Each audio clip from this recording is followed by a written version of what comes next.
Hola, muy buenas. Vamos con un nuevo vídeo de matemáticas orientado a alumnos de segundo de bachillerato. Vídeo final del bloque de probabilidad e inferencia estadística que quería comentaros ahora ya que se acerca al final del curso. Aquellos que estáis en la opción de sociales, pues me estabais pidiendo un pequeño vídeo. Javi resume un poco todo este bloque. Nos hacemos un poco de lío, sobre todo con el bloque de inferencia estadística, ¿no? Bueno, pues había pensado en haceros un vídeo, pequeño resumen, que tengáis claros los conceptos. Por ejemplo, en esta primera imagen que veis, que es el muestreo, que son los intervalos de confianza, intervalo característico, como vimos ayer en clase, la distribución de la media de una variable, el cómo se hallaba la probabilidad de la media de una variable normal, y un poquito que estuvimos comentando a última hora, de intervalos de confianza para la media. No llegamos a ver en ese tipo de problemas unos habituales que vais a dar en este bloque, lo intentaré hacer mañana, que son los problemas de calcular el error en ese intervalo, de hallar el tamaño de muestra y otros parámetros, pues bueno, de este bloque. Venga, sin más dilación, vamos a comenzar con definiciones que vamos a tener aquí. Venga, vamos a ponernos con ello. Vamos a elegir un color, bueno, este es morado. Dice estadística. Nosotros tenemos una población, ¿vale?, que sería esta parte, esta elipse grande. Dice es el conjunto de individuos, objetos, personas que vamos a estudiar. De ella seleccionamos una parte, lo que vamos a llamar una muestra, que es un subconjunto representativo que representa la población. Vale, esta muestra, para aquellos que el año que viene pues tengáis el bloque de diferencia en primer grado de universidad, pues se hace de diferentes maneras, son diferentes métodos en los que nosotros de una población vamos a escoger a un subconjunto, como dice ahí, representativo, ¿no? Entonces, los tipos de muestras aleatorias principales son la muestra aleatoria simple, una muestra estratificada, muestra por conglomerados o un muestreo sistemático. En nuestro caso, vamos a ver el muestreo aleatorio simple y vamos a ver sus características, principalmente van a ser dos. Dice todos los individuos tienen la misma probabilidad de ser elegidos. Dice, y luego, las observaciones se realizan con reemplazamiento de forma que la población es igual en todas las extracciones. ¿Qué ventajas va a tener el muestreo aleatorio simple? Primero, como vemos aquí, que se recomienda cuando la población es pequeña. Segundo, es sencillo y de fácil comprensión. Tercero, nos va a permitir el cálculo rápido de medidas de centralización y de dispersión por las medidas y las varianzas. Y por último, se recomienda cuando no se tiene información previa de la población. ¿Qué desventajas va a tener? Primero, que requiere la identificación y catalogación, de la población. Esto suele ser muy costoso. Y segundo, requiere una probabilidad de selección igual para todos los elementos que conforman la población. ¿Vale? Bueno, vamos a ver aquí un ejemplo. Tendríamos esta población, ¿vale?, es todo el conjunto ahí que veis de individuos, y una muestra aleatoria serán los individuos que señalo en rojo. Dice, en una clase de 40 alumnos queremos obtener una muestra de 8 alumnos. Numeramos pues a los alumnos del 1 al 40 y sorteamos 8 números entre el 1 y el 40. Por lo tanto, la muestra está formada por los alumnos a los que corresponden esos números. Venga, muestreo aleatorio estratificado. Dice, se utiliza cuando los elementos se dividen en estratos y estos pueden ser diferenciables para la variable que se está estudiando. La muestra pues se elige escogiendo en cada estrato un número representativo de muestras. Como veis, aquí tenemos la población, sería el círculo, dividimos en 3 extractos o estratos a los individuos según una cualidad y de esos estratos elegimos individuos a su vez.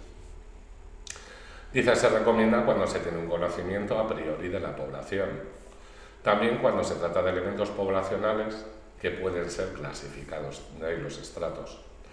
Cuando existe interés en obtener información a nivel de subpoblaciones, pues imaginar que hacemos una encuesta de calidad por parte de un ayuntamiento con respecto a los servicios de limpieza y nosotros ese estudio lo vamos a hacer a la población en general. Pues podemos dividir en estratos que son adolescentes, que son adultos y gente de la tercera edad, con lo cual la muestra que cogemos en cada estrato va a ser representativa. ¿Lo veis? Dice, deseamos coger una muestra de 8 alumnos en una clase de 40, de las cuales 24 son mujeres y 16 son hombres. Seleccionemos una muestra en cada uno de los estratos según la proporción equivalente a la población. Si las mujeres representan 24 de cada 40, son un 60%. Por lo tanto, seleccionaremos de las mujeres el 60% de 8, 4,8 que redondearíamos a 5. Hombres, por lo tanto, serían 16 de 40, que son 40%. Pues calculamos el 40% de 8, 3,2 y redondeamos a 3. Y ya seleccionaríamos la muestra de 8. Bueno, muestreo aleatorio sistemático. Dice, se utilizan muestras ordenadas. Consiste en seleccionar al azar un elemento y a partir de él incrementarlo o incrementando un intervalo fijo, seleccionar toda la muestra. Como veis, tenéis aquí en I2, en I5, en I8, en I11, en I4, ¿vale? Están ordenados. Dice, las ventajas van a ser 1, que se va a recomendar cuando es una muestra numerosa. Segundo, cuando se puede disponer de un listado de elementos de la población. Tercera ventaja, es una técnica muy sencilla. Y cuarta y última, es fácil de aplicar. Ejemplo, en una clase de 40 alumnos queremos seleccionar una muestra de 8. Numeramos a los alumnos del 1 al 40 y calculamos el intervalo constante entre cada individuo. Por lo tanto, dividimos el tamaño de población entre el tamaño de muestra, que sería 5, y sorteamos un número entre el 1 y el 5. Y este sería el primer alumno. Los siguientes, ¿cómo los vamos a obtener? Sumando 5 hasta llegar a los 8. Por ejemplo, si al sortear el número es el 2, como hemos visto aquí, la muestra sería desde el 2 e ir sumando de 5 en 5 hasta tener los 8 individuos de la muestra. Muestreo aleatorio con conglomerados. Dice, la población está dividida en conglomerados naturales, las provincias, ciudades, etc. Seleccionamos al azar un número determinado de conglomerados y el investigador debe elegir si estudiar a todos los sujetos de los conglomerados seleccionados o seleccionar una muestra, ¿vale? Dividimos en conglomerados y el investigador tiene que decir, de ese conglomerado, ¿cojo a todos para estudiarlos o cojo una muestra? Dice, ventajas, se recomienda cuando la población está diseminada en grandes áreas geográficas. Segundo, no es preciso tener un listado de toda la población, solo obviamente de las muestras seleccionadas, pues como veis aquí. Bueno, vamos a comenzar la parte de la inferencia estadística. No es estadística, a mí no me gusta cuando me lo comentéis en clase. Vamos a empezar el bloque de estadística, ya última evaluación. Es inferencia, ¿vale? Y es lo que comentaba ayer.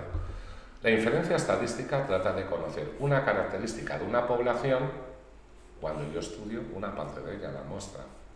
Esta información de la muestra se calcula en términos de probabilidad, lo que vimos ayer en clase, o de un nivel de confianza. Las características de la población desconocidas suelen ser los parámetros que definen una distribución, que lo vimos ayer en clase, de la normal. ¿Qué parámetros tiene? Su media y su desviación típica. Dice, vamos a ver cómo estimar dichos parámetros desconocidos. Estimación puntual. Dice, es el resultado de la estimación de un valor numérico con un cierto grado de confianza. Denotamos, como ya sabéis, X con la línea en la media de una muestra y esa sería el sumatorio de la observación por su probabilidad.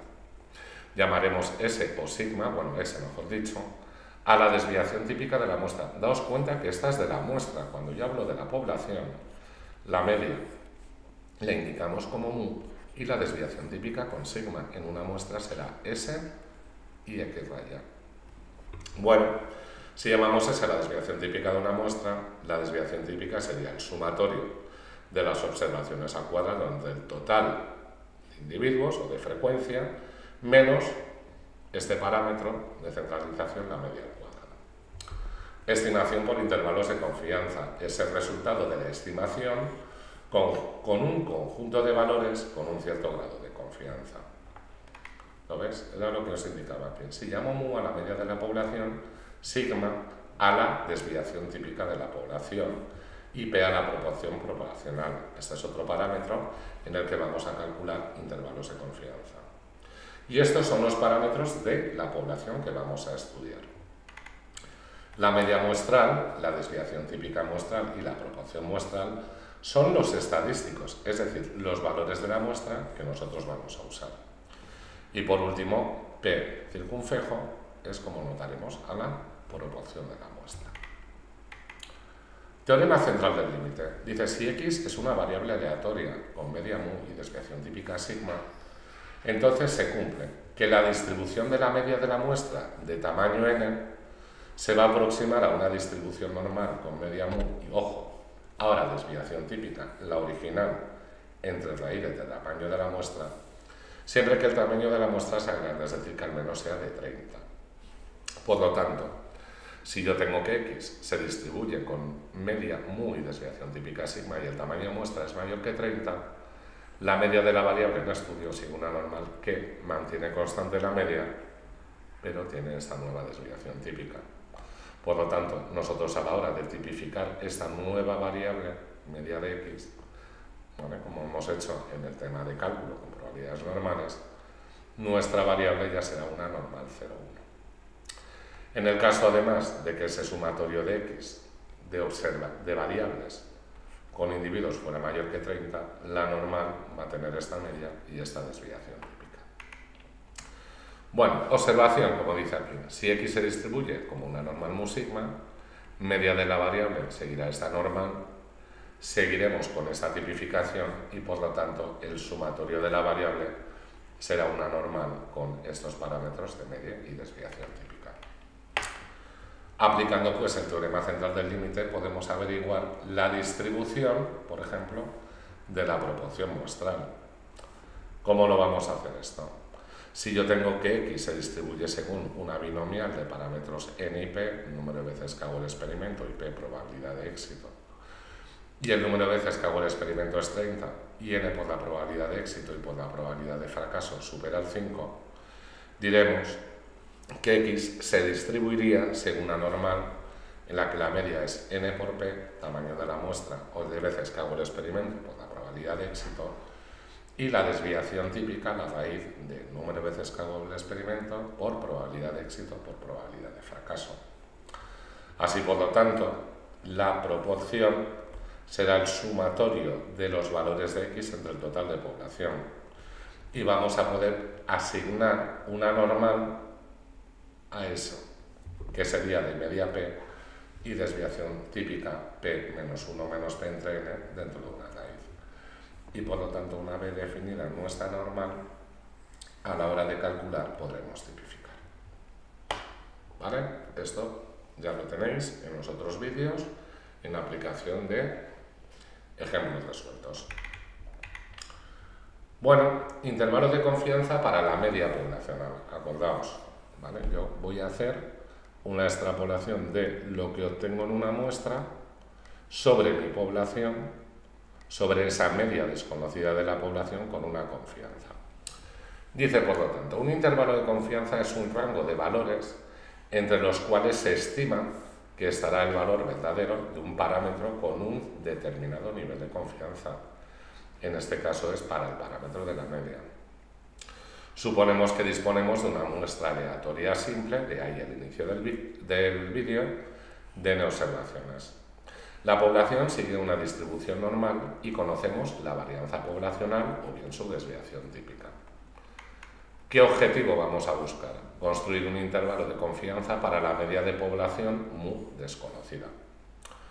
Por lo tanto, si tengo X que sigue una normal mu sigma y hemos definido la media de la variable en la que la nueva desviación típica vemos aquí que va a depender del tamaño de muestra y además hemos aprendido a tipificarlo, tendríamos que el intervalo de confianza para la media sería la media de la muestra menos z de alfa medios, ¿vale?, al nivel de confianza, el valor que tengo que buscar en la normal, por la desviación típica entre la raíz del tamaño muestral. Esto que ya definiremos que es el error restado a la media y esto que es el error sumado a la media, nos dará el intervalo de confianza donde con un cierto porcentaje o probabilidad de seguridad se encontrará en la media de la población. Bueno, esto ahora es importante. Vamos a ver. Dice sea x1, xn la muestra aleatoria simple y x raya su media muestral. Es nuestro estimador puntual. Nosotros lo que vamos a buscar es que el valor que va a tomar nuestra variable normal en un intervalo tiene que ser igual al nivel de confianza, el 1 menos alfa. Y a alfa le vamos a llamar nuestro nivel de significación. Veis que aquí comentaba que el intervalo de confianza para la media está centrado en la media muestral, que al restar esto que llamaremos error nos dará dónde comienza el intervalo, y al sumar a la media muestral lo que llamamos error nos dará dónde acaba el intervalo. Así, por lo tanto, cuando tengamos que consultar en la tabla de la normal, como hicimos ayer, para ciertas probabilidades, nosotros tendremos que el z de alfa medios es el extremo superior del intervalo y que nos tendrá una probabilidad en la cola de alfa medios. Acordaos bien de las notaciones. Z de alfa medios es el valor de la distribución normal que deja a la derecha una probabilidad de alfa medios. Y ese error en la estimación es lo que definimos como error en el intervalo de confianza, que es el valor de la distribución normal que deja a la derecha una probabilidad de alfa medios por la desviación típica de la población entre la raíz del tamaño muestral. El error máximo cometido en la estimación de la media poblacional por la media muestral es la semilongitud del intervalo, que es esto de aquí. Bueno, esa longitud del intervalo, ¿de qué va a depender? Del tamaño de la muestra, lo vemos ahí. De la varianza de la población, en este caso aquí sustituimos desviación típica, y del nivel de confianza, el z de alfa medios. ¿Qué conclusiones vamos a sacar a partir de esto? Que cuanto mayor sea la desviación típica de la población, menos fiable será la estimación. Si tú este valor lo aumentas, todo este valor lo aumentas, que es con respecto a la media, esto es nuestro error, pues este error va a ser más grande. Cuanto mayor sea el tamaño de la muestra, ¿qué ocurre? Que este denominador aumenta, luego todo este error disminuiría. Cuanto mayor sea el nivel de confianza de la muestra, esto de aquí es directamente proporcional al error. ¿Qué va a hacer el error? Aumentar. Entonces, estos tres son los que nos van a valer para poder indicar qué ocurre con esto. Bueno, pasamos por último al intervalo de confianza para la proporción en muestras grandes. Dice, la estimación de proporciones es el caso particular del caso anterior con datos que no son normales. Nuestro estimador en este caso va a ser la proporción de la muestra. Y decíamos aquí, si x sigue una binomial NP y cumplían las condiciones con el tamaño de muestra y probabilidad del éxito, nuestra variable binomial se va a asociar o se va a transformar en una normal cuya media es NP y desviación típica la que aquí veis. Por lo tanto, la estimación de la proporción, que es el sumatorio de los valores que toma nuestra variable entre el total o el tamaño de la muestra, se podrá asociar a una normal con esta media y esta desviación típica, lo cual nos va a permitir transformar esa variable en una normal 0,1 con la tipificación. Y así dicho, el intervalo de confianza para la proporción será el valor de la proporción de la muestra, lo mismo con el nivel de significación, y multiplicado por la raíz cuadrada del valor de la proporción por 1 menos p entre n. Esto de aquí sería el error que sumamos al valor central del intervalo, centrado en la proporción, y el error que sumamos al valor central del intervalo, que es la proporción. ¿Vale? Esto de aquí sería nuestro error. Bueno, pues de forma análoga definimos nivel de confianza como 1 menos alfa, nivel de significación alfa, cuando nosotros tengamos el intervalo en estudio, ¿de acuerdo? Lo que vamos a tener aquí es el 1 menos alfa medios, y alfa medios es lo que queda fuera. Luego, de nuevo, notación importante, z alfa medios, que va a ser el valor de la distribución normal que deja a la derecha una probabilidad de alfa medios. Y el error de estimación es esto, lo que hemos dicho, que sumamos y restamos al valor central del intervalo, a la proporción. De nuevo, las características es intervalo centrado en P, le sumamos el error para calcular el límite superior del intervalo, a P es el valor central, restamos el error y calculamos el valor inferior del intervalo. Y ese error de estimación pues sería este.